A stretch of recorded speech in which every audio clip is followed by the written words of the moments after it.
আমি ক্যাবলা কান্ত, আমি ক্যাবলা কান্ত। এ খিড়া, এই যে আসসালামু আলাইকুম। ওয়ালাইকুম আসসালাম। কি আছে ভাই, মনে রং লাগাছে মনে হচ্ছে? রং লাগাছে, আমি ক্যাবলা কান্ত নামে ভাইরাল হয়ে গেছি। হ্যাঁ হ্যাঁ আনে গ্রামের মানুষ সব ভালোবাসে। হ্যাঁ হ্যাঁ, আমারে রাস্তা দেছে।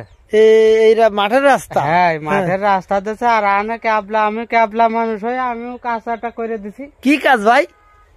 এই রাস্তা উঁচু নিচে ডিবে ডাবা ছিল, লুটার আইনে ট্রাক্টর আইনে, হ্যাঁ, তাই পয়সা দিয়ে শস্য বুনে দিছি। তা কি রাম চলছে একটু দেখাও দিন আমাকে। এই যে আসলে দেখেন, ক্যাবলাকান্ত ভাই কিন্তু আমাদের মোট রাস্তায় দেখেন শস্য দেশে দিয়ে শস্য বিনে দেশে। তা আপনারা একটু কমেন্টে জানাবেন। আপনারা সবাই, তোমরা সবাই দেখবা, যদি ভালো যদি লাগে তাহলে লাইক শেয়ার করবেন।